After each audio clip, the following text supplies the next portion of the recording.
안녕하세요. 승리한산 가족 여러분. 오늘은 다니엘서 2장 31절에서 35절 말씀입니다. 다니엘서 7번째 강좌로 큰 신상의 꿈이라는 제목의 말씀입니다. 승리한산은 말씀 중심 예배 중심의 성경 전문 교사를 양성하기 위해서 만들어진 성경 공부 교재입니다. 2016년 8월 저희들은 다니엘서 1장에서 6장 말씀을 보고 있습니다. 승리한 삶은 발행이신 박율 목사님의 구속사로 조망한 성경 연속 강의 집 다니엘서 1권을 통해서 편집이 되어 있습니다. 저희들 주일날 올라가는 업로드되는 위크스터디에서는 다니엘서 전체 구조를 통해서 저희들이 하나님 말씀의 흐름이 어떤 것인지 살펴보고 있습니다. 그 안에서 이번 주 말씀의 의미를 우리가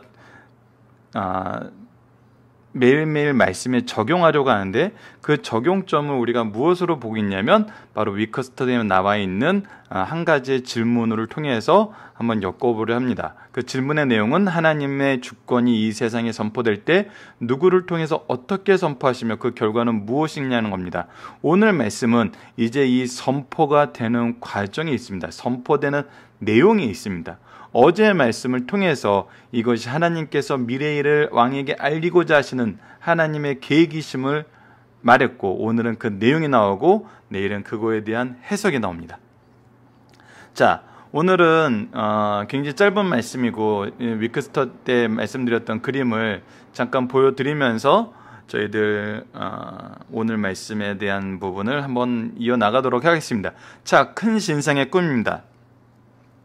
왕이여, 왕이 한 큰 신상을 보셨나이다. 지금 이 신상을 꿈에서 봤어요. 그 신상이 왕 앞에 섰는데, 그 신상이 지금 왕 앞에 나타났는데 섰는데, 그거의 특징은 뭐냐면 크고 광채가 매우 찬란하다는 거예요. 굉장히 크고 빛이 난다는 거죠. 그런데 그것이 우리에게 주는 느낌, 그것이 왕에게 주는 모습은 뭐였냐면 그 묘행이 심히 두려웠다라는 거예요. 이것은 상징적으로 이 세상 권력, 세상 나라들의 특징을 보여줘요.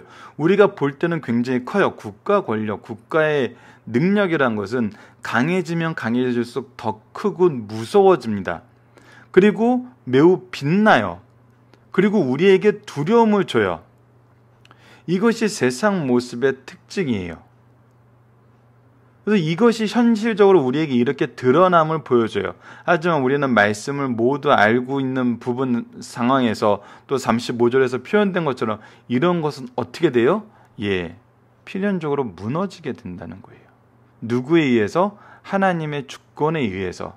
이 신상들이, 이 나라들의 권력이 세워지는 것 또한 하나님의 주권, 무너지는 것 또한 하나님의 주권이에요. 굉장히 우리가 잊고 지내는 건 뭐냐면, 이 말씀에 근거하면은 이런 세상 권력은 무너지는 게 필연이라는 거예요. 그렇다면 왜 무너지는 게 필연일까요?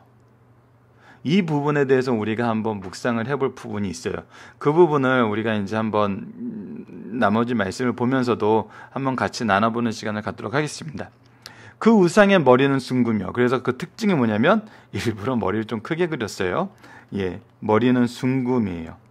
가장 찬란하게 빛나는 거죠. 그리고 가슴과 두 팔은 은이요. 가슴과 두 팔은 은입니다. 그리고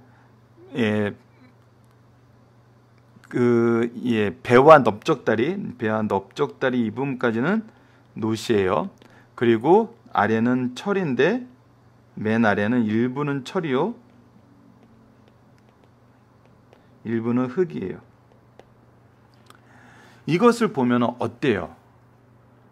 위에서 아래로 내려갈수록, 이거는 우리가 이미 잘 알고 있는 내용이지만 위에서 아래로 내려갈수록 이거는 시간의 흐름을 얘기를 해요. 시간의 흐름을 얘기를 하지만, 그리고 우리가 역사상 가장 찬란했던 그리고 가장 훌륭했던 모습을 가졌던 이 로마의 모습, 현재까지도 그 유산이 남아있고 현대 사회에도 지대한 영향을 미쳤던 이 로마의 모습이 가장 빛나 보이지만, 하나님께서 우리에게 보여주신 이 세상의 모습을 보면은 어떻다는 거예요? 금보다는 못하다는 거예요. 갈수록 어찌 보면은 연약해져요. 그리고 결정적으로 맨 마지막은 일부는 흙이고 일부는 철이에요. 뭐예요? 기초가 굉장히 취약한 상태라는 거예요. 이것은 두 가지 의미가 있음을 박유일 목사님 강연집에서 우리에게 설명을 해줍니다. 세상 문명은 찬란해지는 듯 하지만 결국은 어떻게 돼요? 점점점 연약해지고 있어요. 이거는 지금 현재 우리 사회에서도 바로 볼 수 있어요. 무엇이냐면 우리 부모님 세대에는 먹을 게 없어서, 입을 게 없어서, 지낼 공간이 없어서 한 집안에서 수십 명이 정말 옷을 물려 입으면서 얼마나 먹기 힘들게 살았어요. 그런데 그때 가졌던 염려와 그때 가졌던 불안보다 현대 지금 우리가 지금 현재 얼마나 편안하게 살고 얼마나 놀라운 문명의 이 길을 누리며 살고 얼마나 정말 풍요로움 속에 사는데도 우리가 가진 두려움의 크기는 과거와 비교할 수 없이 너무나 크다는 거예요. 이것이 단순히 인간들이 더 많은 것을 요구하는 욕심 때문일까요? 아니라는 거예요. 이거는 인간 사회의 특징이라는 거예요. 뭔가 문명이 발달하고 뭔가 더 좋아지는 듯 하지만 그 안에 있는 두려움은 점점 더 커지고 염려할 것은 점점 더 많아지면서 우리는 더 강한 무엇인가의 노예처럼 살게 된다는 거예요. 그것이 죄악 세상의 특징이에요. 이것이 첫 번째 이 신상에서 드러나는 특징이고, 두 번째는 이것을 좀 해석한 거예요. 왜 그렇게 될까요? 왜? 이건 아까 조금 전에 우리가 했던 질문하고 같아요. 왜 필연적으로 세상 권력은 망하게 될까요? 그것은 너무나 쉽게 보입니다. 무엇이냐면 죄가 점점 더 만연해지고 심각해진다는 거예요. 자주 예를 들어내는 말씀 중에 하나가 창세기 4장 가인의 후회에 대한 얘기인데, 처음엔 두려움에 하나님의 보호하심의 약속이 있었지만 다른 이들에 대한 두려움에 쌓여있던 그들이 성을 만들고 부해지고 강해지니까 어떻게 해요? 자기가 신이 되려고 해요. 이거는 모든 인간 권력의 특징이에요. Winner takes all. 승자가 모든 것을 독식하는 것을 인정하는 사회, 또 그런 거에 편증해서 나도 누군가에게 승자가 되고 싶어하는 사회. 이런 사회는 무엇만 만들어지냐면 죄만 생성한다는 거예요. 그렇기 때문에 더 연약해지고 더 곪고 있다는 거예요. 그리고 그것이 죄로 가득 차기 때문에 어떻게 된다는 거예요? 반드시 심판받게 된다는 거예요. 자, 계속 보도록 하겠습니다. 34절. 또 왕이 보시는즉 손대지 아니한 돌이 나와서 신상의 쇠와 진흙발을 쳐서 부서뜨리되, 분명하게 입니다. 손대지 아니한 돌. 인간의 어떤 작품이 아니라, 어떤 무슨 인위적인 것이 아니라 손대지 않은 돌이 어디선가 나온다는 거예요. 그래서 그거는 인간적인 것이 아니고 문명적인 것이 아니라는 거죠. 그리고 그 신비가, 그 시작이 신비롭다는 거예요. 그래서 이러한 돌이 나와서 무엇을 하냐면 신상의 쇠와 진흙에 발을 쳐서 부러뜨린다는 거예요. 바로 요기를 친다는 거예요. 로마 시대, 그 로마 시대를 상징하는 걸 우리가 이미 이제 이 다니엘서 해석을 역사학자들, 신학자들이 하면서 우리가 이제 이미 알고 있는 내용이죠. 예수님이 이때 오시잖아요. 그래서 이 부분을 쳐서 모든 것을 무너뜨려요. 지금 이렇게 옆에 있는 그림처럼. 그때 쇠와 진흙과 녹과 은과 금이 다 부서져서 이것이 완전히 다 부서지는 거예요. 다 부서져서 어떻게 돼요? 타작마당에 겨같이 돼요.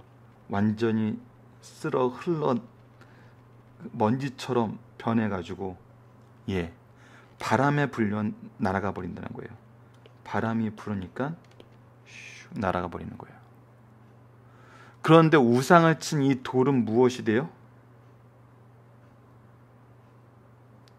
예, 큰 산이 돼요. 어마어마하게 높은 산이 되는 거예요. 온 세계에 가득한 산이 되는 거예요. 이거는 무엇이에요? 예, 이 산이, 이 돌이 얼마나 놀라운 모습으로 성장하게 되고 이 온 우주에, 우리 인류에 자리 잡게 되는지를 보여주고 있어요. 즉 하나님의 나라는 하나님에 의해서 세워지고 하나님에 의해서 확대되고 하나님에 의해서 완성된다는 것을 우리가 볼 수 있어요. 자, 이것이 이제 이 꿈의 내용이에요. 그렇다면 우리가 내일 말씀에서는 이 꿈에 대한 해석을 우리가 보도록 하겠습니다.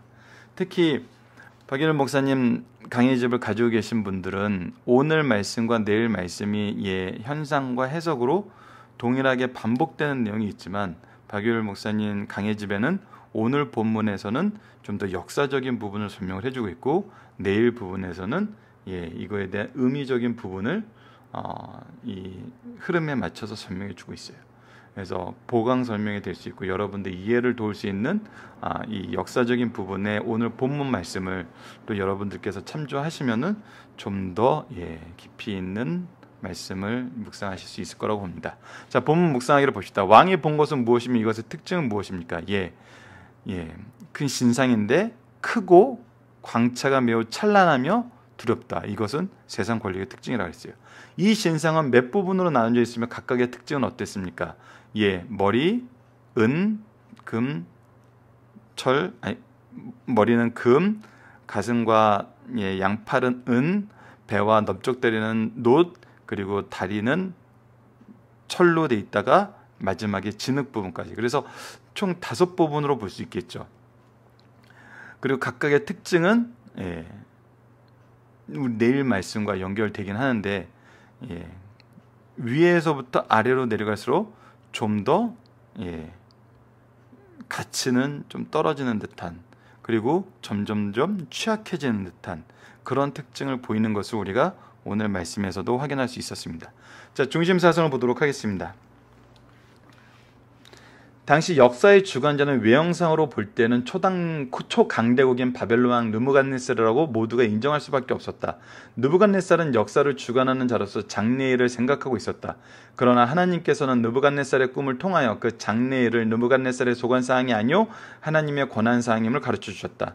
즉 느부갓네살 자신의 위치와 그가 다스리는 바벨론뿐 아니라 그 뒤에 오는 모든 국가들의 성격과 운명도 누구의 섭리 안에서, 하나님의 섭리 안에서 이스라엘 선민과 관계가 있다는 것을 알려주는 거예요.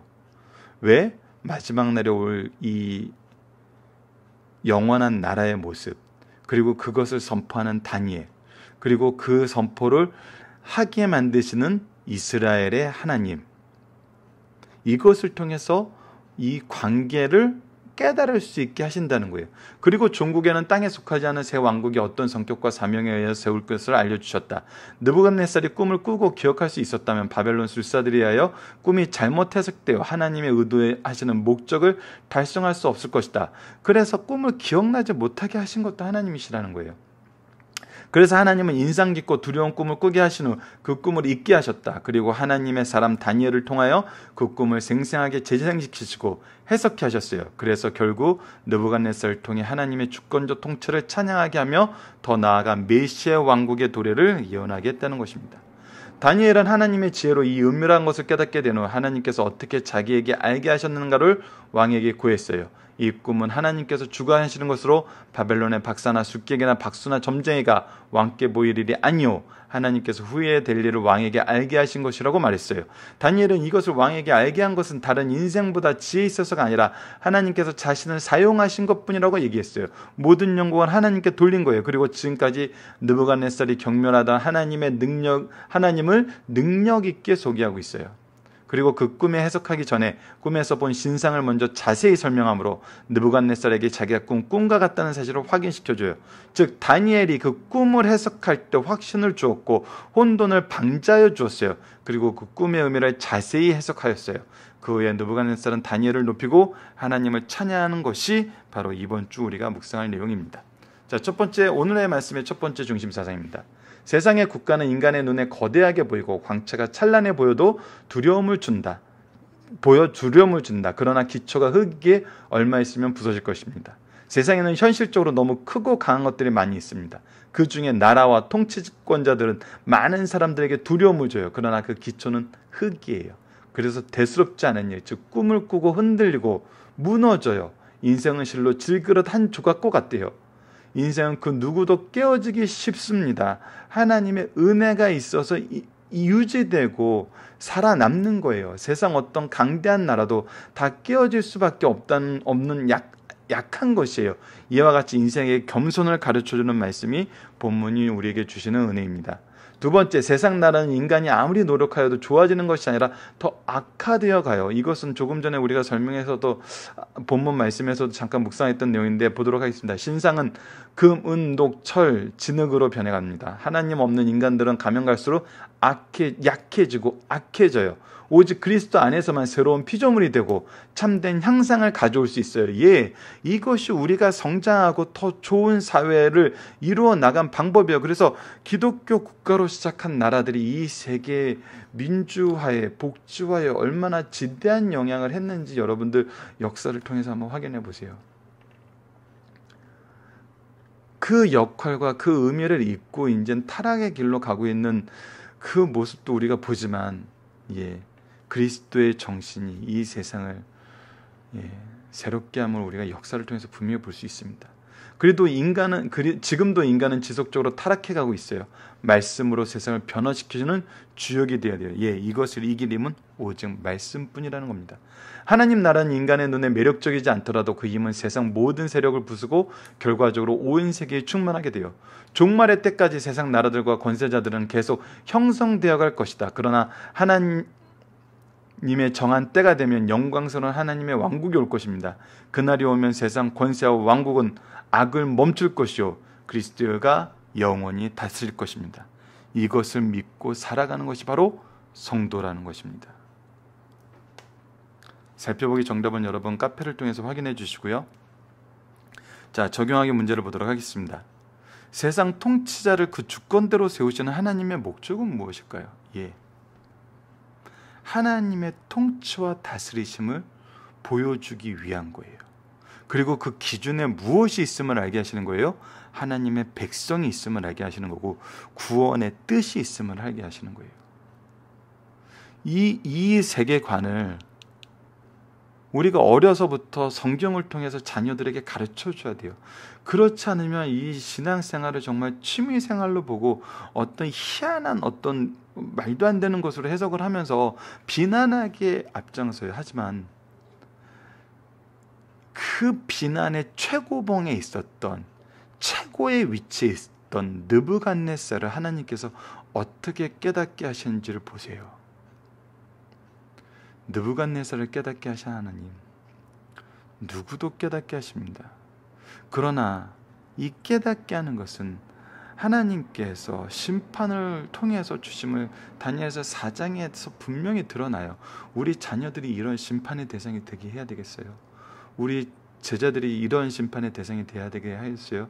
아니에요. 그래서 우리가 말씀을 먼저 가르치고 말씀을 통해서 하나님의 구속사를 가르치고 구속사를 이루시는 하나님의 역사가 우리 자녀들을 그 믿음 안에서 하나님을 믿고 의지하는 우리의 자녀들을 중심으로 이루어짐을 어려서부터 경험하게 하고 어려서부터 이 말씀을 의지하게 만드는 거예요. 그것은 오직 말씀 그리고 바른 예배입니다. 그래서 우리가 더욱더 말씀과 예배에 집중하는 그리고 이것을 잘 계승하는 승리한 삶 가족 여러분들 되었으면 합니다. 말씀을 기초로 기도하기를 통해서 마치겠습니다. 하나님, 세상 주권자들에게 하나님의 뜻을 드러내시고 감추셔서 통치가 하나님께 있음을 깨닫게 하시고 그 뜻이 분명히 이루어짐을 역사를 통해 확인하게 하셔서 하나님의 언약의 신실함을 믿게 하심을 감사합니다. 오직 우리의 삶 속에 구원의 역사와 재림의 소망이 항상 기억되며 기념되며 소망 중에 기대되게 하여 주셔서 마지막 날에 찬양함으로 주님을 맞이하는 성도가 되게 하여 주소서. 예수님 이름으로 기도드립니다. 아멘.